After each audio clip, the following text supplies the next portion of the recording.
Retired life is great. I can go to sleep whenever I want, wake up whenever I want. I can sit in one place for hours, and yet there is no one to bother me for that. No studies, no work.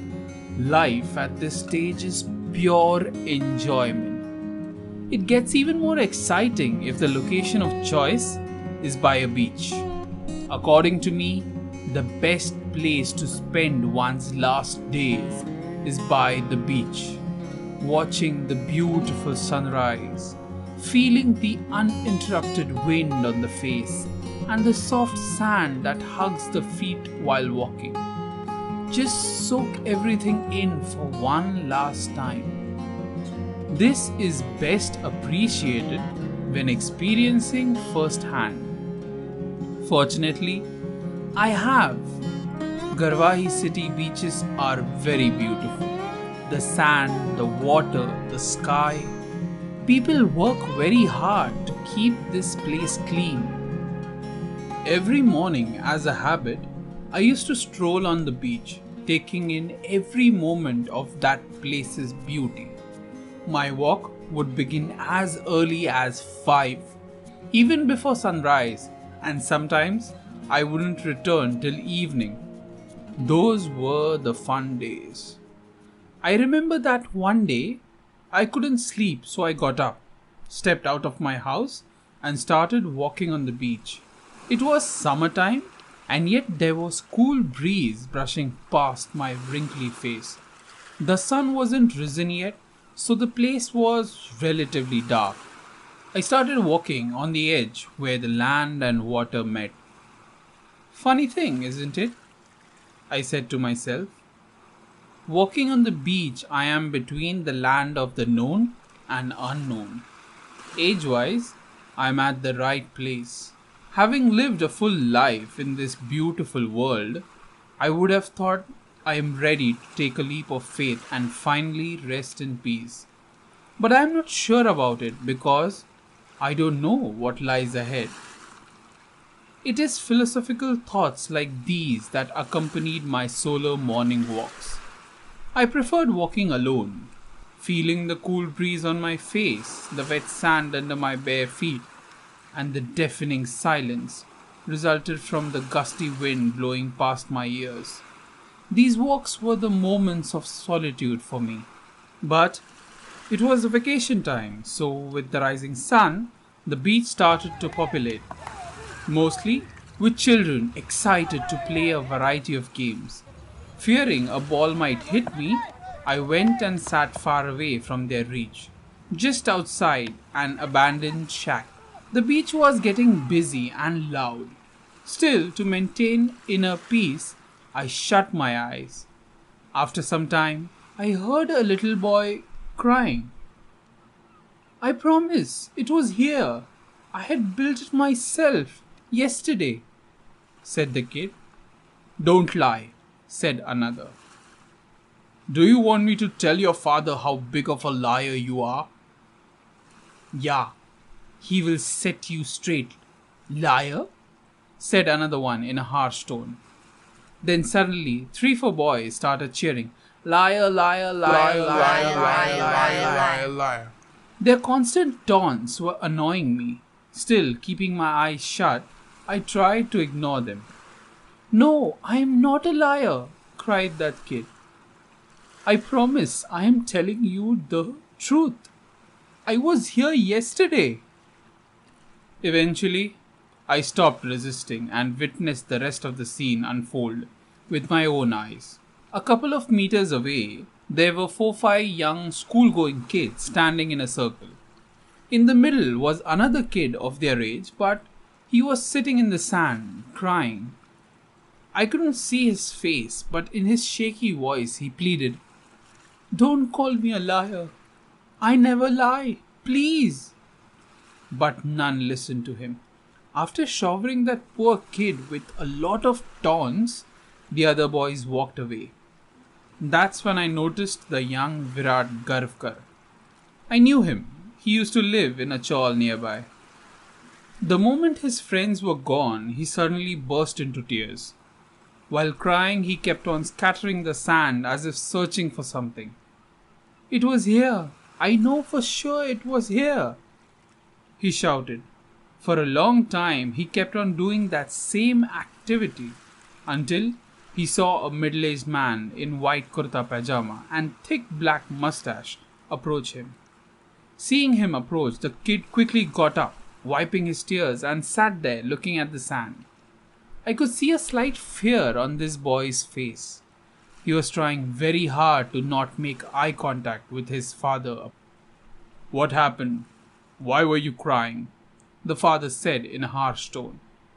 "I was not crying," said the guy, wiping his face. "Don't lie to me. Tell me what happened," he shouted, walking very close to him.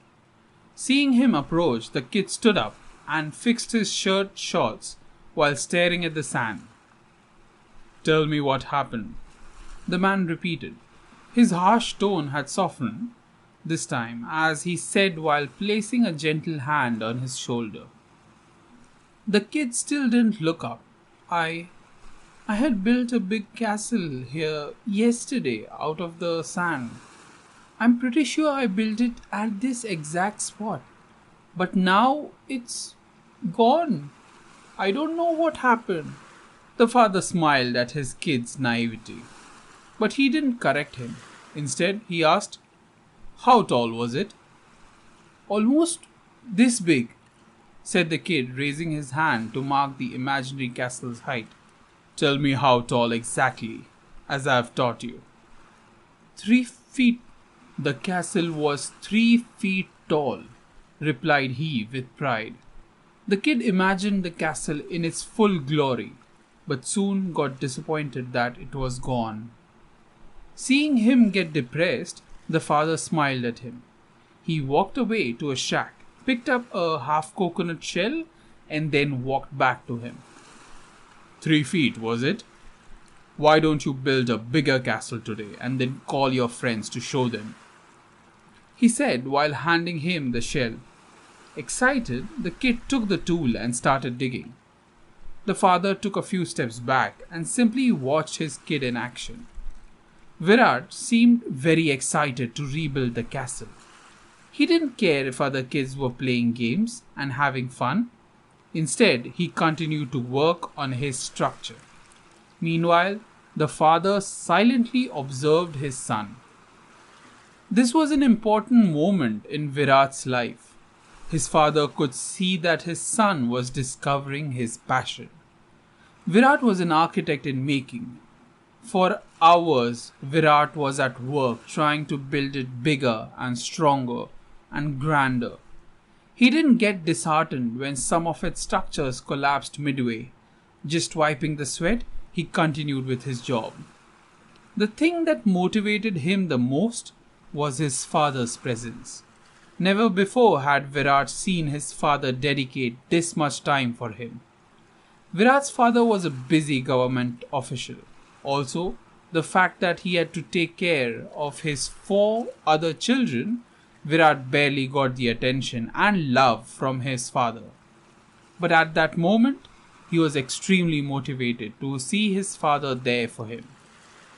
The sun was high in the sky when Virat was done building his castle. "It's done! It's done!" he cheered. With full excitement, he danced around the structure, which was almost as tall as Virat himself. For a 7-year-old, he had exceeded the expectations of his father. Seeing his work, father started crying. Quickly, he hid his face and wiped his tears. There was a sense of pride when he looked at his son. He didn't say anything to his son, and yet Virat could tell. Once the castle was perfectly ready, father said to him, "Why don't you go get your friends to show them your work?" "There is no need for that," said Virat. "What's the point of having friends when they are not there when you need them the most?" That was the moment I learned to differentiate between good and bad people. On the way back home, father explained to me the concept of high tide and low tide. When I understood that it was the sea that destroyed my castle, I said to my father, "Father, I promise you, one day I will build a castle so strong that no wave of the world can destroy my castle."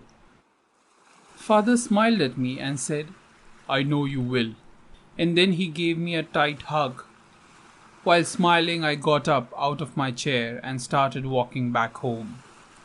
It was already evening time by then. I didn't realize how time passed so quickly. The sun was setting and the place was getting dark. Watching the orange ball of fire at the horizon, I stared at it and said, "Father, I hope I have made you proud." I walked to a beautifully lit royal bungalow by the beach. I took pride in what I had achieved. Standing in front of my structure, I looked at the waves and said, "Finally, I have built a castle that no waves can destroy. I, Virat Karvkar, dare you to try." There was confidence and a slight arrogance when I challenged the gods that day. The story is not over yet. Death teaches us a lot. I can't believe how naive I was while I lived. The bungalow that I built by the beach had occupied a large amount of land, making it a private property. No one was allowed there without the owner's permission. I realized my mistake very late. So, a couple of decades after my demise, I myself became the tsunami wave that destroyed my bungalow, uprooting it entirely from the foundation. That was necessary, and so I did it without any hesitation. We think we own the land of the planet we are born on, but that's not true. We own nothing except for our experiences. I did this because if I don't, then where will the future generation build their dream castles? Like I did when I was little.